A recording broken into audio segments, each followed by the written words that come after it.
제가 지난 시간에 드린 말씀이 이렇습니다. 지난 한 해 동안 우리가 십자가의 복음에 대해서 살펴보았습니다. 그 십자가의 복음을 통해서 우리가 하나님을 만나며 우리 같은 죄인이 구원을 얻는 것입니다. 그런데 이제 십자가의 복음을 들어서 우리가 하나님을 만났을 뿐 아니라 이제는 우리가 하나님과 개인적이고 친밀한 관계 속으로 나아가야 한다고 말씀을 드렸습니다. 그런데 그 하나님과의 개인적이고 친밀한 관계 속으로 나가기 위해서는 우리가 영적으로 깨어야 된다, 영적으로 열려야 된다, 영적인 감각이 민감해야 된다, 이렇게 말씀을 드렸는데, 그래서 영성 훈련이 필요한데, 이 세상에 나와 있는 모든 영성 훈련 가운데 어떤 것이 가장 옳은 것인가, 이런 측면에서 봤을 때 그 위험할 수 있는 그런 영성 훈련에 말씀 영성이라는 것으로, 말씀을 통해서 하나님의 생명을 만나는 그 영성이야말로 가장 올바르고 가장 안전하다고 제가 말씀을 드렸습니다.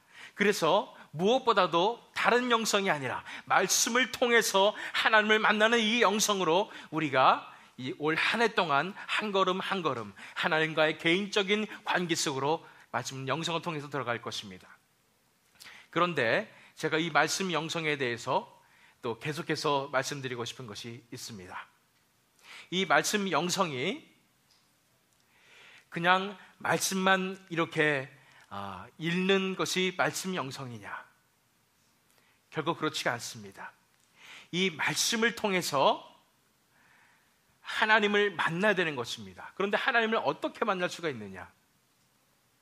어떤 분들은 말씀 영성이라고 그러니까 그러면 하나님을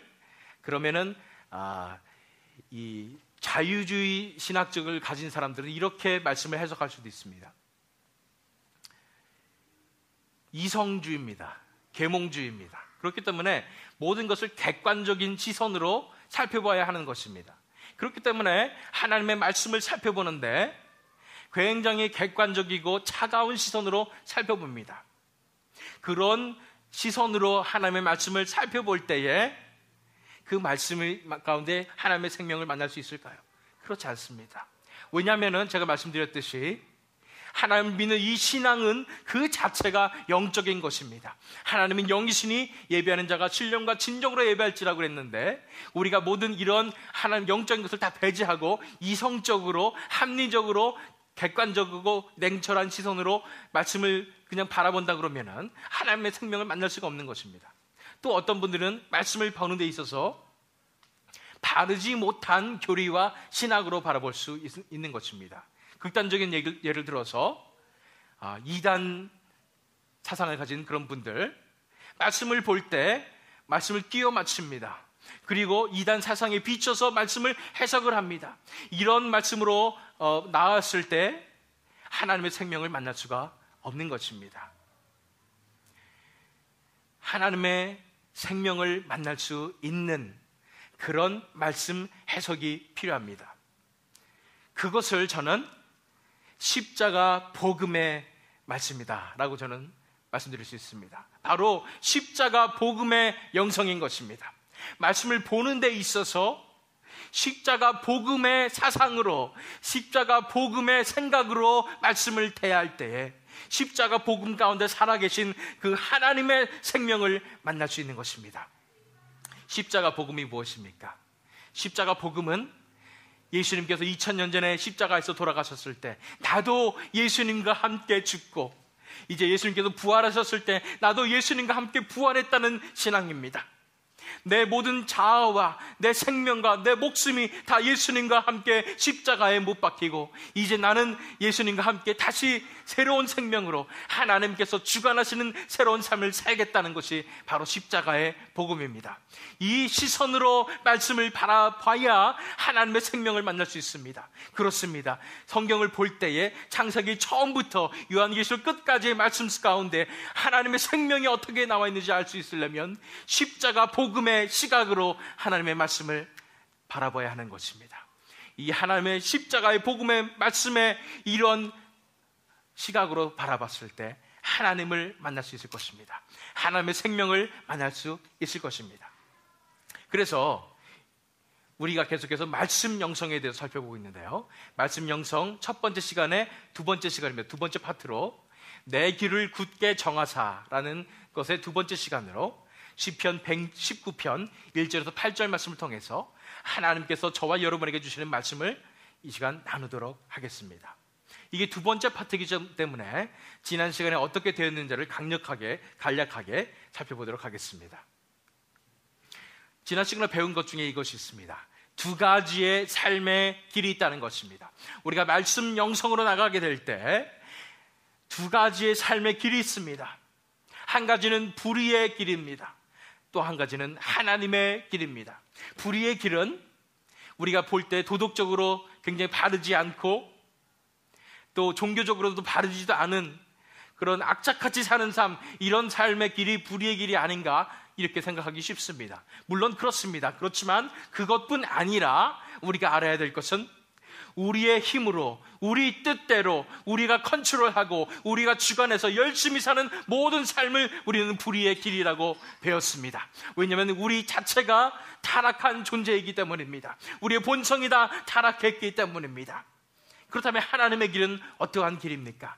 이러한 우리 자신을 내려놓고 우리 자신을 전적으로 십자가에 못 박고 이제는 하나님의 뜻대로 살겠습니다, 하나님께서 주관하시는 삶을 살겠습니다 라고 하나님께 맡기는 길이 바로 하나님의 길인 것입니다. 두 가지 삶의 길이 있었습니다. 불의의 길이 있었고 하나님의 길이 있었습니다. 우리는 하나님의 길을 걷는 진정한 크리스찬들이 되어야 됩니다. 그래서 하나님의 길을 걷는 비결 두 가지에 대해서도 우리가 살펴봤습니다. 첫 번째는 뭐였냐면 하나님의 증거들을 기억하십시오라고 살펴봤습니다. 다시 말해서 하나님이 어떤 분이셨던가, 하나님이 내 삶 가운데 어떻게 임재하셨던가, 하나님이 나를 어떻게 사랑하셨던가를 우리가 기억해야 된다는 것입니다. 그러기 위해서 하나님의 말씀을 우리가 묵상하면서 그 속에 나타나 있는 하나님의 증거들을 우리가 기억할 필요가 있다고 말씀을 드렸습니다. 두 번째로 우리가 해야 될 것이 바로 전심으로 하나님을 구해야 된다는 것입니다. 우리가 할 수 있는 것이 아무것도 없다는 것을 인정하고 두 손 두 발 다 들고 하나님 앞에 나와야 된다는 것입니다. 내가 50% 열심히 하고 하나님이 50% 나를 도와주면 되겠다라는 그런 삶이 아니라 나는 0%고요. 나는 아무것도 할 수 없습니다. 하나님 100%로 임재하여 주셔서 나를 구하여 주시옵소서, 나에게 내 삶을 이끌어 주시옵소서 하는 그것이 바로 전심으로 하나님을 구하는 것입니다. 100% 하나님께서 역사하여 주시옵소서, 100% 하나님이 내 삶을 다스려 주시옵소서 하는 것이 전심으로 하나님을 구하는 것입니다. 이렇게 하나님의 길을 걷는 비결 두 가지에 대해서 살펴봤어요. 하나님의 증거들을 기억해야 되고요, 전심으로 하나님을 구해야 된다고 배웠습니다. 그래서 지난 시간에 마지막으로 살펴본 것이 이것이었습니다. 하나님께서 정해주신 말씀 안에서 걸으십시오. 그래서 하나님께서 우리에게 말씀을 주셨는데 그 말씀을 그냥 우리의 겉에 있는 규범이나 행위 규범이나 이런 것들을 지키는 것이 아니라 그 말씀 안에 있는 하나님의 생명을 만나야 된다고 말씀을 드렸습니다. 그래서 하나님께서 정해주신 그 말씀 안에서 우리가 걷게 될 때에, 하나님의 생명을 만나게 될 때에 우리가 진정으로 하나님께서 원하시는 하나님의 길로 갈 수 있다는 것에 대해서 클루로 살펴보았습니다. 이제 이 시간에는 그러면 어떻게 진정으로 우리가 하나님의 길을 걸을 수가 있는지에 대해서 구체적으로 이제 살펴보는 시간을 갖도록 하겠습니다. 그래서 삶 속에서 하나님의 길을 걷기 위한 세 가지 단계라는 것으로 이 시간 함께 살펴보겠습니다. 삶 속에서 하나님의 길을 걷기 위한 세 가지 단계입니다. 그것을 첫 번째를 보기 위해서 이제 5절로 8절 말씀을 통해서 우리가 살펴볼 텐데요, 5절 말씀을 먼저 보도록 하겠습니다. 내 길을 굳이 정하사 주의 율례를 지키게 하소서. 내 길을 굳이 정하사 주의 율례를 지키게 하소서. 여러분들 눈치채셨을지 모르겠지만은 지금 제가 본문으로 있는 이 버전이 옛날 개역 한글 버전입니다. 제가 보통 다른 본문 할 때는 개정 개역을 쓰지만 이 시편 할 때만큼은 개역 한글을 쓰는 이유가 개역 한글이 가장 운율에 맞게 잘 번역이 됐다고 제가 믿기 때문입니다. 그러나 이런 부작용들이 있습니다. 내 길을 굳이 정하사 그랬을 때 왜 굳이 길을 정해야 되나 뭐 이런 오해를 얻을 수 있기 때문입니다. 뜻은 내 길을 굳게 정하자라는 뜻으로 받아들이면 됩니다. 그런데 사실 원문 성경에 보면은 이런 뜻이 아니에요. 원문 성경에 그대로 표현을 한다면 제가 표현을 드리면 이렇습니다. 오, 나의 길이 주의 율례를 지키도록 굳게 정해지기 바랍니다 라는 그런 것이 원래 원문의 뜻입니다. 그런데 이것을 개역 한글 성경에는 하나님의 주권을 강조해서 하나님 내 길을 굳게 정해 주셔서 주의 율례를 지키게 하소서 이렇게 번역을 한 것입니다. 저는 왠지 모르게 이 개역 한글의 번역이 참 좋습니다. 하나님께서 내 길을 굳게 정해 주셔야지 내가 주의 율례를 지킬 수 있다는 것입니다. 첫 번째 단계는 이것입니다. 나의 길을 굳게 정해 주시도록 내어드리십시오라는 것입니다. 하나님께서 나의 길을 굳게 정해 주시도록 내어드리십시오라는 것입니다. 우리가 크리스찬이라고 하면서 교회 다닌다고 하면서 가장 하지 말아야 할 것, 가장 크게 잘못을 저지를 수 있는 것이 바로 이것입니다. 뭐냐면 내가 하나님의 길을 걷겠습니다. 나는 하나님의 길대로 가겠습니다. 진정한 크리스찬의 삶을 살겠습니다 하면서 내가 죽어나는 삶으로 하나님의 길을 가겠다는 겁니다. 무슨 말인지 아세요? 내가 열심히 성경을 읽겠습니다. 내가 올 한 해는 성경 통독을 10번을 하겠습니다. 내가 하루에 3시간씩 이상씩 내가 기도를 하겠습니다. 내가 하나님의 말씀을 따라서 말씀에 나와 있는 것은 지키고 나와 있지 않는 것은 하지 않으면서 나는 하나님의 말씀대로 살겠습니다 하면서 내 자신을 다짐하면서 아직도 내 자신이 주인이 되면서 열심히 신앙생활하는 것이 가장 위험한 것임을 우리가 알아야 합니다.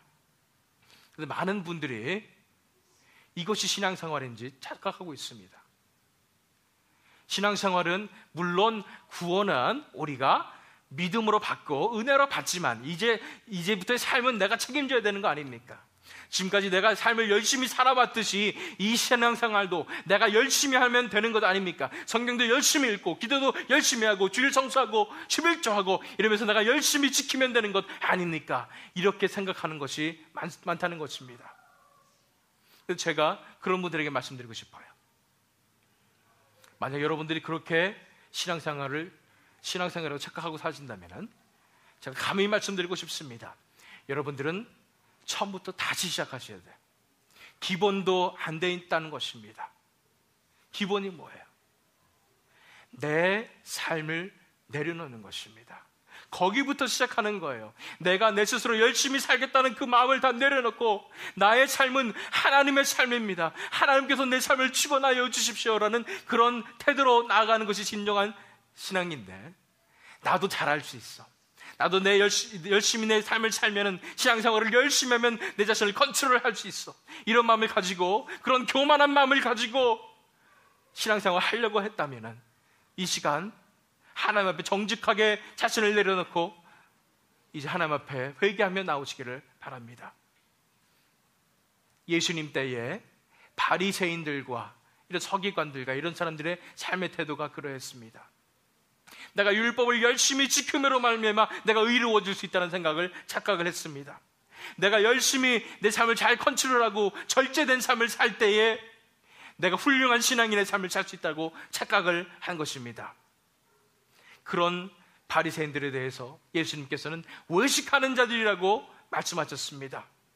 왜냐하면 그들의 마음이 변하지가 않기 때문이죠. 그런데 자기 스스로 자기 마음은 이토록 범죄하는 그런 마음이었고, 마음 가운데 본성은 타락했는데 불구하고 내가 내 자신을 잘 절제하며 살 수 있다고 자신했기 때문에 그 교만한 마음을 예수님께서는 말씀하신 것입니다. 마찬가지입니다.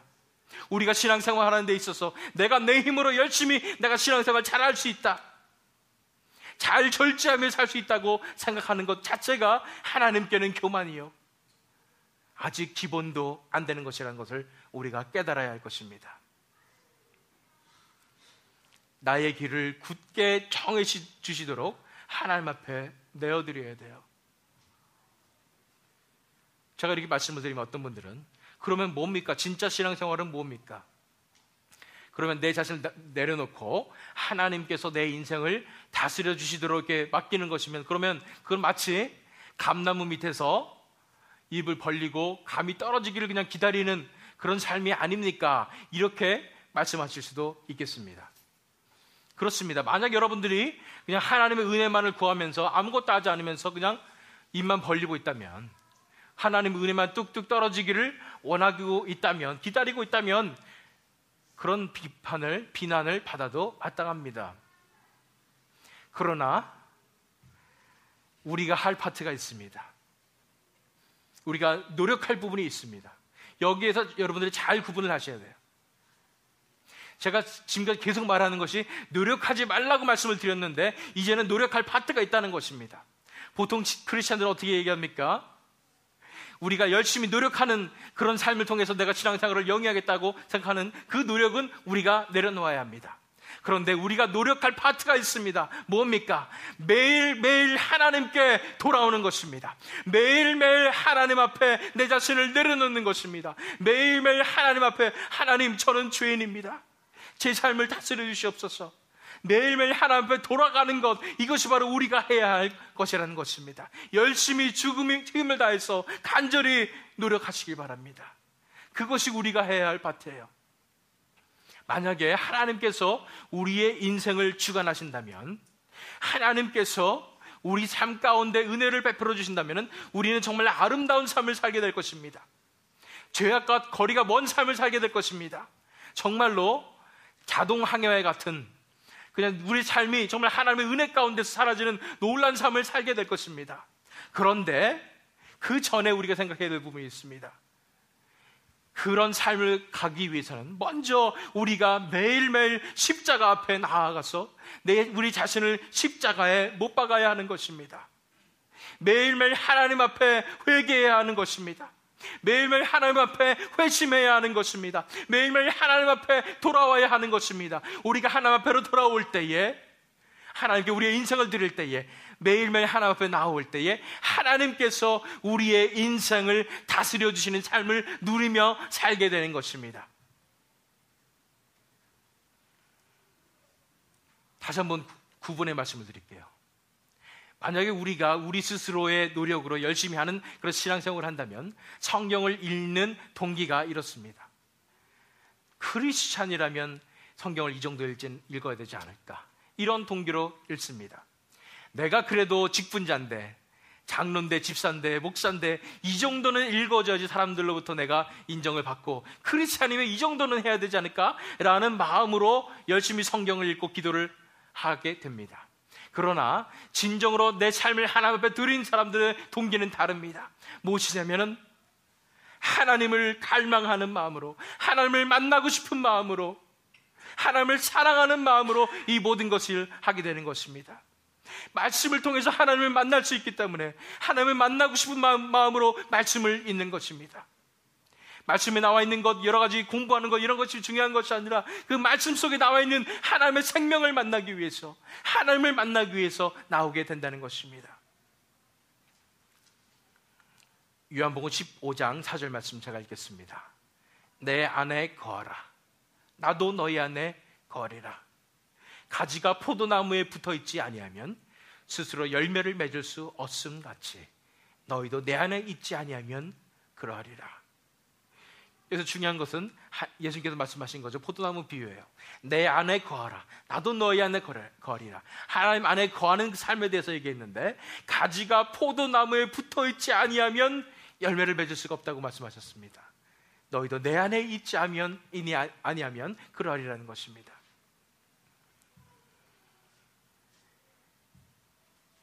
만약 여러분들이 젖붙임을 받은 가지인데, 여러분들이 포도나무에, 새로운 포도나무에, 참 포도나무에 젖붙임을 받았어요. 여러분들이 생각하는 것입니다. 아, 나도 이제 포도나무에 젖붙임을 받았는데 포도나무라면 이 정도로 내가 살아야 되지 않을까, 이러면서 포도나무인 척을 하면서 이 가지가 산다고 생각해 보십시오. 포도나무처럼 이 가지가 변화되겠습니까? 되지 않습니다. 이 가지가 할 일은 내가 그래도 포도나무인데 이러면서 포도나무처럼 사는 것이 중요한 것이 아닙니다. 이 가지가 할 일은 이 포도나무 안에 붙어 있는 것입니다. 무슨 말씀인지 이해 가세요? 이 안에서 온전히 포도나무에게 맡기는 것입니다. 내가 이래봬도 포도나무 붙었는데 내가 이렇게 살아가야지 하고 내 힘대로 열심히 살겠다는 것이 아니라 내가 할 일은 무엇이냐면 포도나무 안에 온전히 붙어 있는 것입니다. 포도나무에게 온전히 맡기는 것입니다. 삶이 온전히 드려지게 될 때에 포도나무로부터는 양분을 우리가 받아서 열매를 맺게 되는 것입니다. 그것이 진정한 크리스찬의 삶입니다.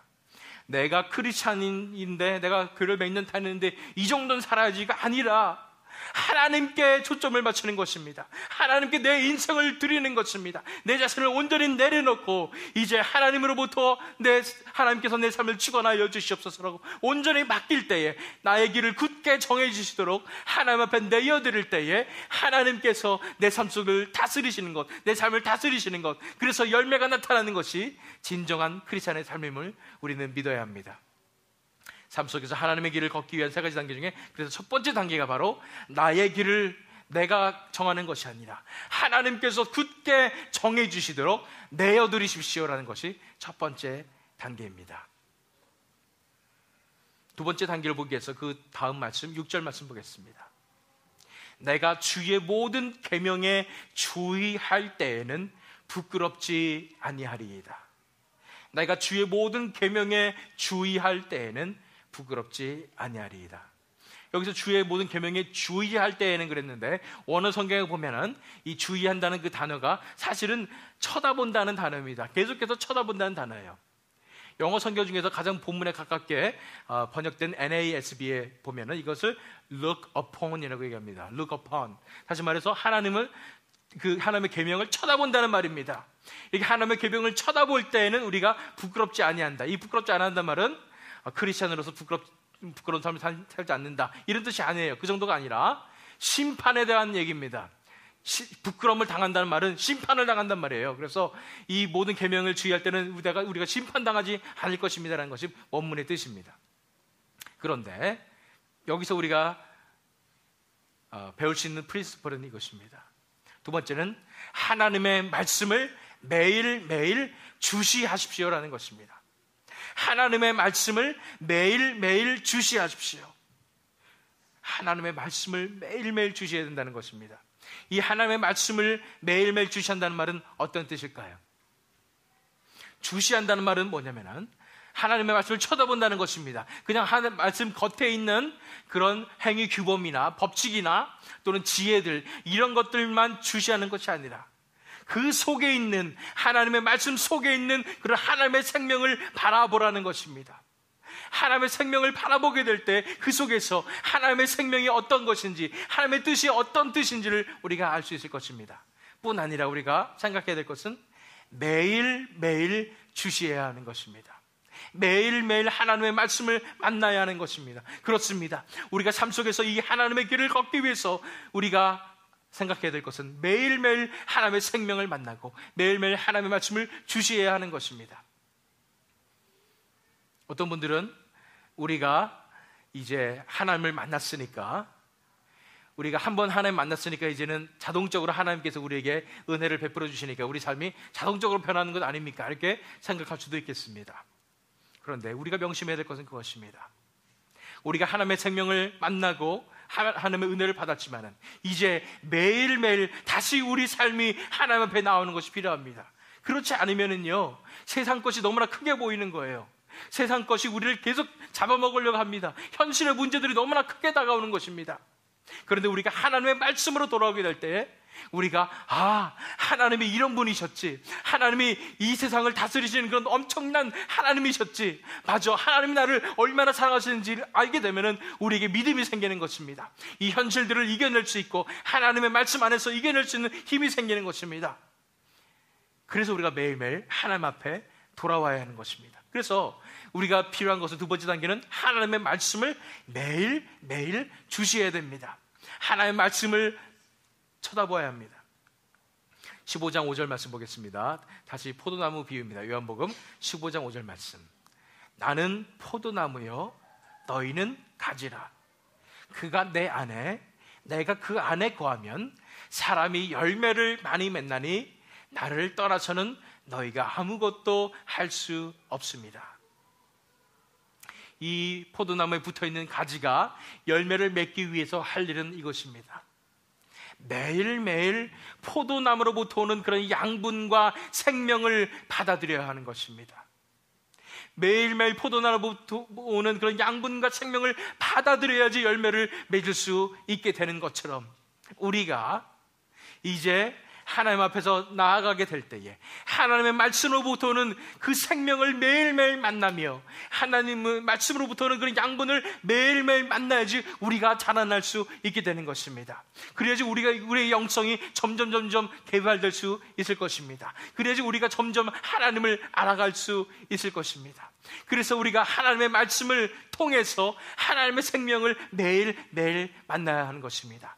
지난 시간에 말씀드렸습니다. 이 말씀의 영성은 그냥 말씀 겉에 있는 내용을 우리가 배우는 것뿐 아니라 말씀 안에 들어있는 하나님의 생명을 만나는 것임을 우리가 배웠습니다. 그렇습니다. 우리가 만나야 될 것은 말씀 안에 들어있는 그 하나님의 생명입니다. 아까도 말씀드렸지만 우리가 십자가 복음의 시각으로 하나님의 말씀을 살펴보게 될 때 십자가 복음의 역사가 우리 삶 가운데 일어나게 될 때에 그 속에서 하나님께서 우리를 만나주시고 우리 하나님의 생명을 만날 수 있는 역사가 일어난다고 우리가 살펴본 적이 있습니다. 맞습니다.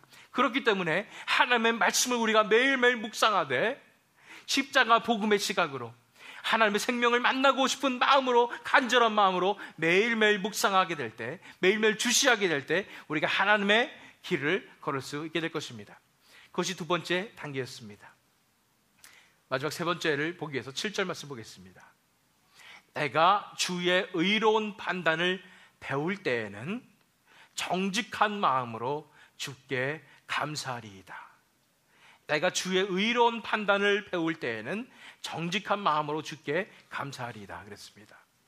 주의 의로운 판단을 배운다는 말이 무슨 말일까요? 의로운 판단은 하나님께서 내리시는 그런 판결들을 얘기합니다. 하나님의 decision들을 얘기하고 하나님의 judgment을 얘기하는 것입니다. 그런데 이 하나님의 이 판단과 하나님의 이 판결을 우리가 어떻게 배운다는 말입니까? 이 말은 뭐냐면 결국은 우리가 하나님의 관점을 배운다는 것입니다. 하나님께서 이 세상을 바라보시는 그 시각을 우리가 배운다는 것입니다. 하나님께서 생각하시는 그 하나님의 생각을, 하나님의 뜻을 배운다는 것입니다. 하나님의 마음을 배운다는 것입니다. 우리가 이렇게 하나님의 생명을 만나며 매일매일 하나님의 말씀으로 나아가게 될 때에 하나님께서 어떠한 분이신지, 하나님의 뜻이 어디에 있는지, 하나님의 마음이 어디에 있는지, 하나님이 어떠한 생각을 하고 계시는지를 우리가 점점 알게 될 것입니다. 그래서 세 번째는 말씀을 통해서 하나님의 뜻을 배워가십시오라는 것입니다. 물론 말씀을 통해서 우리는 여러 가지를 배울 수 있습니다.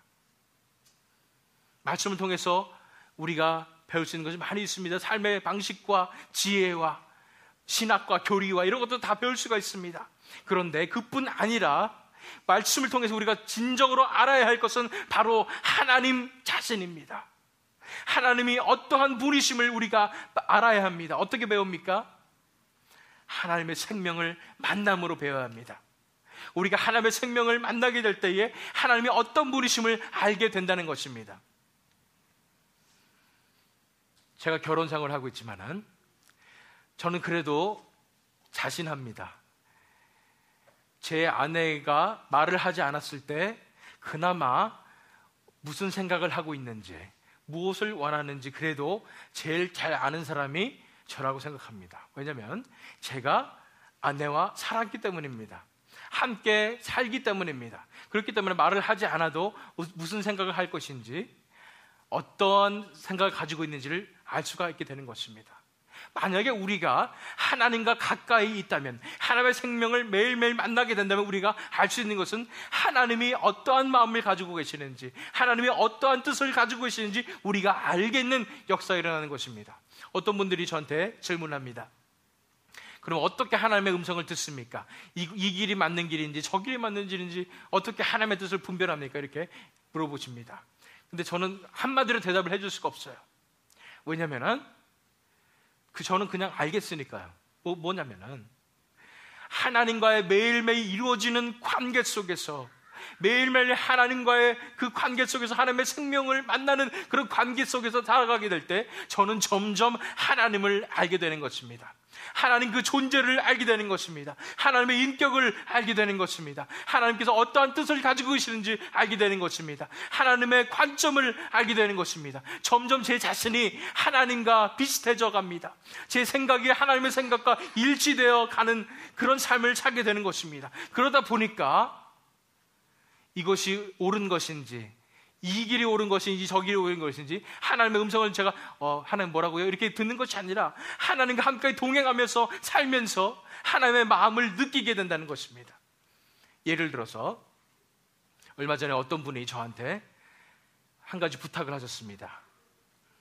구체적인 말씀을 드릴 수가 없지만 그 부탁을 했는데 명분상으로 봤을 때는 그것이 결코 잘못됐다거나 그런 것은 아니었습니다.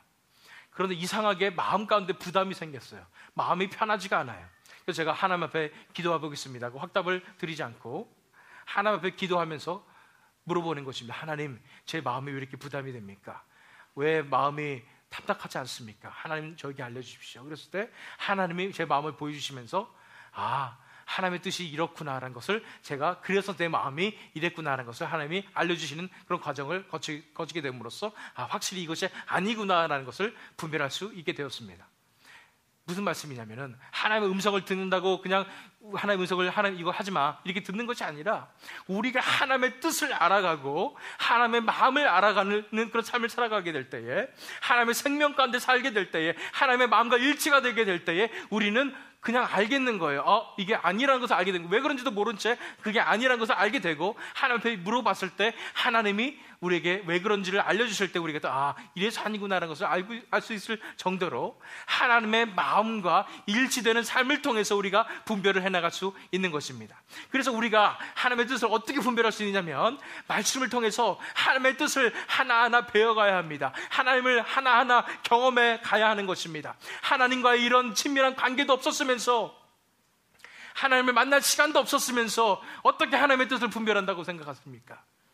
우리가 하루하루 하나님의 생명을 만나게 될 때에, 하나님을 만나게 될 때 우리는 점점점 하나님의 뜻을 알게 되는 것입니다. 점점 자라나서 예수님과 같은 그런 형상으로 자라가게 되는 것입니다. 하나님의 마음과 내 마음이 점점 일치해 가는 것입니다. 그렇기 때문에 하나님의 판단으로 내가 판단을 내릴 수가 있게 되고, 하나님의 사고방식으로 내가 생각을 할 수 있게 되는 그런 삶이 예수님을 닮아가는 성화가 되는 크리스찬의 삶인 것입니다. 그렇기 때문에 말씀이 필요합니다. 말씀을 통해서 하나님의 뜻을 배워나가는 것입니다. 말씀을 통해서 하나님의 생명을 만남으로써 점점 하나님의 생명과 내 생명이 이제 하나가 되어서 하나님의 뜻이 내 뜻이 되어서 이제 이 세상을 살아가게 될 수 있는 것입니다. 요한복음 15장 7절 8절 말씀 읽겠습니다. 너희가 내 안에 거하고 내 말이 너희 안에 거하면 무엇이든지 원하는 대로 구하라. 그리하면 이루리라. 너희가 열매를 많이 맺으면 내 아버지께서 영광을 받으실 것이요 너희는 내 제자가 되리라. 놀라운 일이에요. 내 말이 너희 안에 거하면 너희가 내 안에 거하고 내 말이 너희 안에 거하면 무엇이든지 원하는 대로 구하라 그랬습니다. 그러면 이루어진다는 얘기예요. 기도하면 이루어진다는 얘기입니다. 이것이 어떻게 가능하느냐? 바로 하나님의 생명과 우리가 동행하게 될 때에, 하나님의 생명을 만나게 될 때에 점점 우리 마음이 하나님의 마음과 일치가 됩니다. 하나님께서 원하시는 것이 내가 원하시는 것이 되는 것입니다. 그렇기 때문에 이제 하나님과 기도로서 동역하는 삶을 살게 되는 것입니다. 우리가 기도하게 될 때에 하나님의 뜻대로 구하기 때문에 그 기도가 다 이루어지는 역사가 일어나는 것입니다. 그래서 우리가 하나님의 생명을 만나야 되는 이유가 여기에 있습니다. 우리가 하나님의 생명을 만나야 되는 이유는 우리가 하나님의 생명을 통해서 이제 하나님과 점점점 닮아가는 우리 크리스찬들이 되기 때문입니다. 또 하나님의 생명 가운데 우리가 가장 기쁘고 행복하게 살기 때문입니다. 뿐 아니라 이 말씀에 나온 것처럼 우리가 하나님께 영광을 돌리는 진정한 제자가 되기 때문입니다. 내 아버지께서 영광을 받으실 것이요 너희는 내 제자가 되리라 말씀하시는 것입니다. 그래서 이 말씀을 통해서 우리가 배워야 될 것, 마지막은 이것입니다. 하나님의 뜻을, 하나님의 마음을, 하나님의 이 뜻을 배워가는, 그것이 바로 우리가 삶 속에서 하나님을 걷기 위한 마지막 단계입니다. 다시 살펴볼까요? 나의 길을 굳게 정해 주시도록 우리 자신을 내어드려야 합니다. 내가 열심히 신앙생활을 하는 것이 아니라 내 자아와 내 모든 것을 다 내려놓고 이제 하나님께서 내 삶을 다스리시도록, 우리가 할 일은 뭐라고요? 우리가 할 일은 매일매일 하나님 앞에 엎드러지는 것이고, 매일매일 하나님 앞에 내려놓는 것이고, 매일매일 하나님을 선택하는 것이고, 매일매일 하나님께서 내 삶을 다스리도록 내어드리는 것입니다. 그 다음에는 하나님의 말씀을 통해서 이제 매일매일 하나님의 생명을 만나야 되는 것입니다. 그 다음에는 이 말씀을 통해서 하나님을 배워가는 것입니다. 하나님의 뜻을 배워가는 것입니다. 하나님이 어떠한 생각을 가지고 계신지를 우리가 매일매일 배워 나가시는 것입니다. 그럴 때 우리 삶 속에서 이제 하나님의 길이 펼쳐질 것입니다. 우리 삶 속에서 이제 한 걸음 한 걸음 하나님의 길로 우리가 걷게 될 것입니다. 이제 마지막 초청의 말씀을 드립니다. 오늘의 마지막 초청의 말씀이 이것입니다. 갈급한 심령으로 매일매일 하나님의 길을 걸어가십시오. 갈급한 심령으로 매일매일 하나님의 길을 걸어가십시오. 마지막 8절 말씀을 읽겠습니다. 내가 주의 율례를 지키오리니 나를 아주 버리지 마옵소서. 내가 주의 율례를 지키오리니 나를 아주 버리지 마옵소서. 나를 아주 버리지 마옵소서. 이 시편 기자의 마음 가운데 나를 아주 버리지 마옵소서라는 마음이 있습니다. 갈급한 마음이 있어요. 어떤 것에 대한 두려움이에요? 하나님이 나를 떠날 것이라는 것에 대한 두려움입니다. 하나님께서 나를 지금 붙잡아 주고 계시는데 이 붙잡아 주시는 이 손길이 이제 놓아져 버릴 것 같은 그런 마음으로 기도를 하는 것입니다. 우리에게 필요한 것은 이러한 갈급한 심령입니다. 이러한 갈급한 심령으로 매일매일 하나님의 길을 걸어가야 하는 것입니다. 물론 우리가 불의의 길을 매일매일 걷게 된다는 얘기는 뭐냐면 그 길의 끝은 지옥의 길이라는 것을 우리가 알고 있습니다. 그렇기 때문에 물론 우리가 하나님으로부터 버림을 받을 것이라는 그런 생각을 할 수도 있겠습니다. 그런데 그것은 버려두고, 왜냐하면 하나님께서 정말로 택하신 분들이라면 그런 지옥의 길로 끝까지 가도록 하나님께서 내버려 두지 않으실 것이기 때문에, 그런 믿음이 우리 안에 있다면, 구원의 확신이 우리에게 있다면, 그 다음으로 우리가 가져야 할 그런 무서움, 두려움은 무엇이냐면 하나님의 임재가 내 삶을 떠나게 될 것이라는 그런 두려움을 가져야 합니다. 진정으로 만약에 우리가 하나님의 임재 가운데 살아본 적이 있다면은 그 하나님의 임재가, 하나님의 영광이 나를 떠난 것이 얼마나 무서운지를 우리는 알 것입니다. 만약에 여러분들 마음 가운데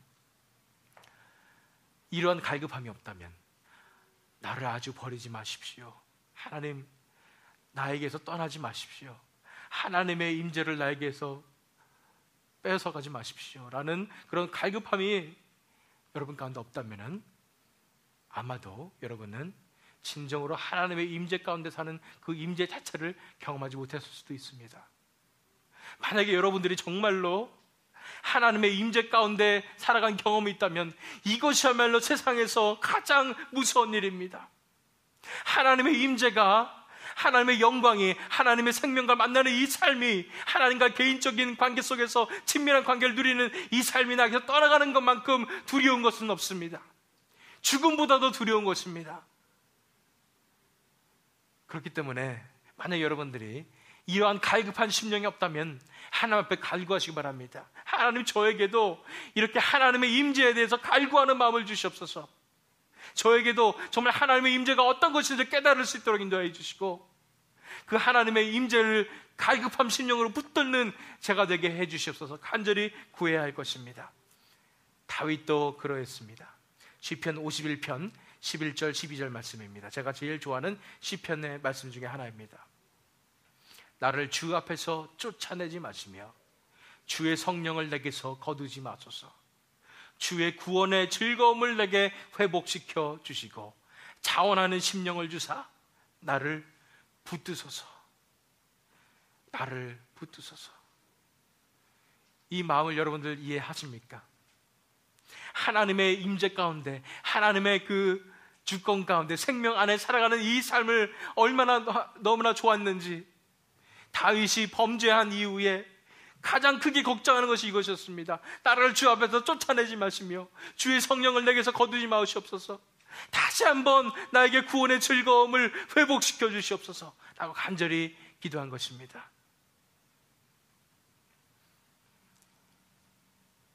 여러분들 가운데 한 번씩은 하나님께서 우리를 사랑하시고 우리 삶을 다스리셨던 그런 아름다운 삶에 대한 기억이 있을 것입니다. 첫사랑의 즐거움, 그 구원의 즐거움을 경험한 적이 있을 것입니다. 그것이 떠난 것이 얼마나 괴로운 것이었는지 잊어버리실 수도 있을지도 모르겠습니다. 그런데 우리가 지금 회복해야 할 마음은 이 하나님의 임재가 나의 삶을 떠난 것에 대한 그 두려운 마음, 두렵고 떨리는 마음을 이 시간 회복해야 합니다. 갈급한 심령으로 하나님을 찾아야 합니다. 하나님, 저를 떠나지 말아 주시옵소서. 하나님, 저에게 다시 한번 이 하나님의 임재를, 이 임재의 영광을 회복시켜 주시옵소서. 간절히 기도해야 하는 것입니다. 이렇게 갈급한 심령으로 매일매일 하나님의 길을 걸어가야 합니다. 우리에게 동기가 이렇습니다. 이러한 갈급한 심령인 것입니다. 이 시간 우리가 다 배웠습니다. 우리가 이제 돌아보면서 하나님 앞에 기도하는 시간을 가질 때 이러한 기도를 했으면 좋겠습니다. 첫 번째는 내가 이제 내 힘으로 지금까지 내 힘으로 열심히 신앙생활하는 것이 진정한 신앙생활인 줄 알고 살았습니다. 이제는 내 힘을 내려놓기 원합니다. 내 안에 선한 것이 아무것도 없음을 인정하고 내려놓고 이제 하나님께서 내 삶을 주관하시는 그런 삶으로 나아가기 원합니다. 하나님, 내 삶이 여기 있습니다. 내 삶을 주관하시옵소서. 두 번째로 우리가 기도할 때는 매일매일 이 하나님의 말씀을 대할 수 있는 그 심령을, 그 은혜를 나에게 허락하여 주시옵소서. 매일매일 하나님을 만나고 매일매일 하나님께 나오는 말씀을 매일매일 대하는 우리가 되게 하여 주시옵소서. 뿐 아니라 말씀 안에서 하나님의 생명을 만남으로 하나님을 점점 더 알아가며 하나님의 뜻을 알아가며 하나님의 뜻을 분별할 수 있는 우리가 되게 하여 주시옵소서. 마지막으로 갈급한 심령으로 내가 매일매일 하나님의 길을 걷게 해 주시옵소서. 하나님 아니면 안 됩니다. 하나님만이 나의 모든 것입니다 라고 고백하는 그런 갈급한 심령을 우리에게 허락하여 주시옵소서. 이 시간 다 같이 하나님 앞에 우리가 부르짖어서 기도하는 시간 갖도록 하겠습니다. 다 함께 기도하시겠습니다.